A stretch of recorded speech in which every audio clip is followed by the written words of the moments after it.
17 साल के एक नौजवान लड़के को गोलियां मारकर चले जाते हैं। चलती बाइक के अंदर वो सामने उसको शूट करता है। एक लड़की थी, उसके साथ मुबैना तौर पर वो कोई ताल्लुकात बनाने की गरज से उससे को बातचीत करना चाहता था। किसी भी मसले को हल करने का जो सोल्यूशन है वो डायरेक्ट वेपन का इस्तेमाल है। हर एक केस डिफरेंट होता है, उसको हम जनरलाइज नहीं कर सकते। कोई लड़की इस तरह की सिचुएशन में से गुजर रही है कि कोई लड़का उसको ज़बरदस्ती जो है वो ह्यूमन हैरेसमेंट के हवाले से तो हम बिल्कुल बहुत ही कह लें कि सेंसिटिव है। MYK न्यूज की वीडियोस देखने के लिए हमारा चैनल सब्सक्राइब कीजिए। बिस्मिल्लाहिर्रहमानिर्रहीम। अस्सलाम वालेकुम नाज़रीन, आप देख रहे हैं MYK न्यूज़। मैं हूं नदीम खालिद। निश्तर कॉलोनी के इलाके में एक इंतहाई अफसोसनाक वाक़या पेश आया, जहां पर 17 साल के एक नौजवान लड़के को नामालूम अफराद जो हैं वो गोलियां मारकर चले जाते हैं। ये कत्ल की वारदात कैसे हुई और किस तरह इन्वेस्टिगेट हुआ और मुल्ज़मान कैसे पकड़े गए, ब्लाइंड मर्डर था, किस तरह ट्रेस किया। मेरे साथ इस वक्त SP model town division Akhlaqullah Tarar साहब मौजूद हैं, उनसे जानते हैं। सर अस्सलाम वालेकुम। जी, ये बताइएगा, ये क्या वक़ूआ पेश आया था, किस तरह एक नौजवान लड़का जो है वो कत्ल हो जाता है? बिस्मिल्लाहिर्रहमानिर्रहीम, thank you so much for coming. ये इंसिडेंट कुछ इस तरह है कि 7 जुलाई का ये एक वाक़या होता है कि जिसमें हंजला अपना एक दोस्त है आलिया, उसके साथ बाहर अपने घर के एक रिक्शा होता है, उसमें ये दोनों बैठे होते हैं।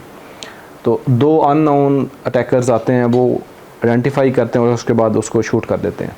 मौके के ऊपर ही वो एक्सपायर हो जाता है। पुलिस टीम वहाँ पर पहुँचती है उस चीज़ को आइडेंटिफाई करने के लिए कि कौन से असेलेंट थे जिन्होंने किसी मोटिव के तहत आकर यहाँ पर कार्रवाई की है। तो फैमिली से मिलते हैं, वो बिल्कुल शरीफ लोग होते हैं, उनको बिल्कुल क्लूलेस होते हैं। वो कहते हैं कि जी हमारा कोई ना ऐसा दुश्मनी है, ना हमें पता है। तो हमारे लिए एक तशवीशनाक बात थी कि जी दिन दिहाड़े किस तरीके से एक बेईमाना अंदाज से एक बंदे आकर किसी एक यंग बॉय, वो हंजला शफ़ी उसकी 17 ईयर्स ऑफ एज थी, तो उसका मर्डर करके चले जाते हैं। तो ये एक कह लेंगे एक ब्लाइंड मर्डर था, हमारे लिए भी एक चैलेंज था। तो अल्हम्दुलिल्लाह पहले तो इसको डिटेक्ट किया कि जो इसके अंदर फिर जो अक्यूज़्ड इन्वॉल्व थे उनको हमने 48 घंटे के अंदर अरेस्ट किया। तो क्या इसके पीछे, ये कत्ल करने के पीछे जो मोटिव था मुल्ज़मान का, जो मुल्ज़मान आपने पकड़े, तो क्या उन्होंने इंकशाफ किया कि क्यों ये वारदात? इसमें 2 मुल्ज़िम जो आइडेंटिफाई सब्सिक्वेंटली हुए हैं, एक शबान था और एक जैन था। तो शबान और जैन की आपस में दोस्ती थी, पहले एक दिन पहले ये आए हैं, इनकी तूतकार भी हुई है उस मौके के ऊपर जाकर जब ये आइडेंटिफाई करने उसी एक विसिनिटी के अंदर। एक लड़की थी, उसके साथ मुबैना तौर पर ये जो मकतूल है हमारा, वो कोई ताल्लुकात बनाने की गरज से उससे को बातचीत करना चाहता था।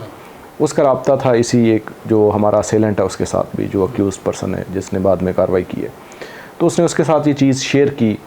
तो उसने फिर ये सीखपा हुआ, इसने कहा कि जी अपने दोस्त के साथ मिलकर प्लानिंग की। इन्होंने एक अपना दोस्त नुमान था, उससे वेपन अरेंज किया और वो अपॉइंटेड डे के ऊपर ये आए हैं। पहले एक दफ़ा इनका क्रॉस हुआ, फिर आकर ये मोटरसाइकिल, जब ये रिक्शे के अंदर बैठे होते हैं तो वो साथ ही नज़दीक आते हैं, चलती बाइक के अंदर वो सामने उसको शूट करता है। तो वो बिल्कुल स्ट्रेट बुलेट लगती है उसकी चेस्ट के ऊपर और मौके के ऊपर ही उसकी डेथ हो जाती है। तो ये काइंड ऑफ कह लेंगे लव ट्रायंगल थी कि जिसमें ये बच्चा सारा। तो इसमें जो नुमान था उसको भी गिरफ़्तार कर लिया गया? नहीं, अभी फॉर द टाइम बिंग तो हमारे पास शबान और जैन है कि जो 2 असेलेंट्स आए हैं जिनको मोटरसाइकिल के ऊपर हमने चेस किया, फिर डिजिटली ट्रैक किया और सब्सिक्वेंटली उनको अरेस्ट किया।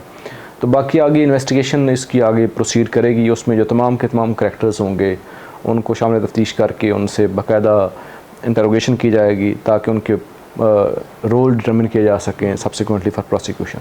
ये सर अंधे कत्ल की वारदात थी एक, तो इसमें जब शुरू में आपने, क्योंकि क्लूलेस होती है पुलिस भी, तो किस तरह की इस तरह के अंधे कत्ल की वारदातों को पुलिस जो है ट्रेस आउट करती है, कहाँ से हिंट जो है वो मिल जाता है? टेक्नोलॉजी का इस्तेमाल हुआ था इसमें या फिर जो है ह्यूमन इंटेलिजेंस का इस्तेमाल किया गया था? कैसे ये जो है वो क्लू मिला? सबसे पहला क्लू क्या था? वो ना कहते हैं कि every crime leave behind its trace, some trace, कुछ एक छोड़ के जाता है। तो वो टीम अगर प्रोफेशनल हो तो वो जो ट्रेसेस हैं उनको एक लीड की फॉर्म में कन्वर्ट करती है और सब्सिक्वेंटली उसको मैच्योर करके हम एक्चुअल असेलेंट है उस तक पहुंचते हैं। तो हर एक केस डिफरेंट होता है, उसको हम जनरलाइज नहीं कर सकते कि जी ये एक रूल ऑफ द थंब है जिसकी बेसिस के ऊपर अगर आप करें तो आप कर लें। तो ये एक मुख्तलिफ, जब पुलिस के सामने एक इस तरह की प्रोपोजिशन आती है तो वो हम हर एक एंगल को उस चीज़ को इवेल्यूएट करते हैं कि किस डायरेक्शन में भी ये जा सकता है ऐसे। तो फिर जब थोड़ी मेहनत करें तो अल्लाह ताला कर्म करता है, इसी पर। सर ये आपने जिक्र भी किया, ये 17 साल की एज का जो है वो जो विक्टिम हुआ वो है, दूसरों की एज भी जो है वो अंडर 20 है या 20 तक है। तो ये नौजवान नस्ल के अंदर जो ये बढ़ता हुआ रुझान है, किसी भी मसले को हल करने का जो सलूशन है वो डायरेक्ट वेपन का इस्तेमाल है, इस पर क्या इम्पैक्ट्स कोई समझ में आते हैं कि किस तरह हम इस चीज़ को जो है वो नौजवानों की ज़हन साजी इस माशरे में हो रही है, तो इसको किस तरह हम बदल सकते हैं?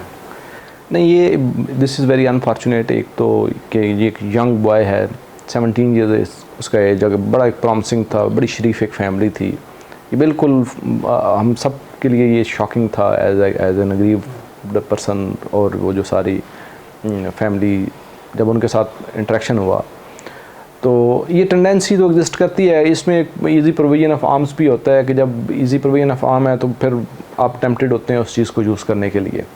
तो मुख्तलिफ एंगल्स हैं जिन पे काम करने की ज़रूरत है। हमारा एक होमिसाइड यूनिट बना भी हुआ है, उसमें हम प्रिवेंटिव एक्शन भी लेते हैं कि जहाँ पर हमें कोई थोड़ा सा भी हम सेंस करें कि जी यहाँ पर एक पोटेंशियल है कि एक लो स्केल एक कॉन्फ्लिक्ट है, लेकिन it has the potential to turn into कह लें कि जी मर्डर या एक लार्ज स्केल एनिमिटी।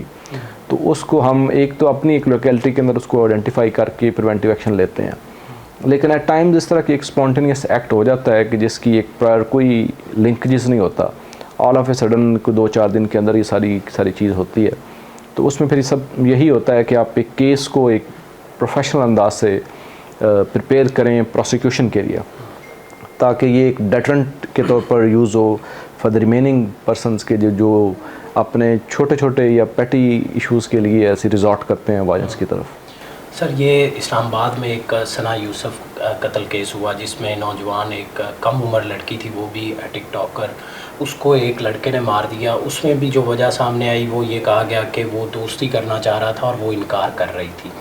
यहाँ पर जो है वो लड़के जो है वो लड़की की तरफ जो है इसी तरह सेम वे में दोस्ती करना चाह रहा है। तो क्या आया ये गर्ल्स के लिए स्पेशली जो है वो आप बताएंगे कि पुलिस क्या इस तरह का एक्शन या कोई उनकी आइडेंटिटी जो है उनको सबसे ज़्यादा वो पुलिस को इस तरह की सिचुएशन में इसलिए अप्रोच नहीं करते कि शायद उनकी आइडेंटिटी रिवील हो जाए, उनके पेरेंट्स इन्वॉल्व हो जाए, तो वो इसलिए हेल्प नहीं ले पाते। तो आप ये बताएं कि अगर कोई लड़की इस तरह की सिचुएशन में से गुजर रही है कि कोई लड़का उसको ज़बरदस्ती जो है वो दोस्ती के लिए मजबूर कर रहा है, तो वो पुलिस की हेल्प ले ले ताकि कोई उसमें कल को क्राइम ना हो सके। बिल्कुल आपने एग्जैक्टली पॉइंट आउट किया है कि ये एक तो टाइमली और प्रॉपर रिपोर्टिंग अगर हो जाए, तो अगर फ़र्ज़ करें कि वो ये कह देती, मुमकिन है कि हम इसको पहले ही इस चीज़ को अगर रिपोर्ट कर देती कि बजाय इसके किसी और थर्ड पर्सन के साथ इस तरह की चीज़ें शेयर करने के, अगर आप एक प्रॉपर एक लॉ इन्फोर्समेंट एजेंसीज़ को रिपोर्ट करें तो हम डेली बेसिस के ऊपर काउंटलेस FIRs होती हैं वुमेन हरासमेंट के हवाले से, तो हम बिल्कुल बहुत ही कह रहे हैं कि सेंसिटिव हैं।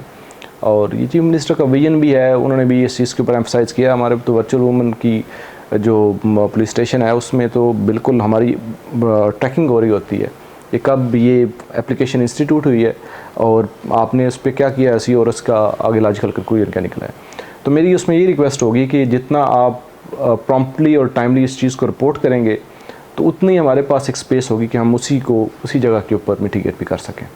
बहुत शुक्रिया सर आपका वक्त देने का। हमारे साथ SP मॉडल टाउन डिवीज़न अखलाकुल्लाह ताडर साहब मौजूद थे और ये लड़कियों के लिए, नौजवान लड़कियों के लिए जो उन्होंने मैसेज दिया, बहुत अच्छा मैसेज है कि बजाय इसके कि आप किसी अपने भाई को या वालिद को या किसी को भी बताते हैं और वो गुस्से में आके कोई इस तरह का एक्शन ले लेते हैं जो कि क्राइम है, जो कि कानून जो है जिस चीज़ की इजाज़त नहीं देता, तो उससे बेहतर जो हल, एक आसान हल है कि वीमेन वर्चुअल पुलिस स्टेशन बनाया हुआ, आप 15 पे कॉल करें, उन्हें बताएं कि इस तरह कोई आपको हरास कर रहा है, तो वो आपकी आइडेंटिटी जो है उसको भी प्रोटेक्ट करते हैं। उसके अलावा वो फीमेल्स होती हैं जो आपको डील करती हैं, तो किसी किस्म का भी इस तरह का अगर आपको मसला है तो आप पुलिस की मदद लें, किसी अपने और जानने वाले को या कोई इस तरह के लड़के को जो आप जिस तरह के इस केस में भी आपने सारी डिटेल सुनी है, ताकि इस तरह का किसी की जान ना जाए और ये छोटा सा वाक़या जो है वहाँ ही रोक लिया जाए। फिल वक्त इतना ही, मुझे दें इजाज़त, अल्लाह निगहबान।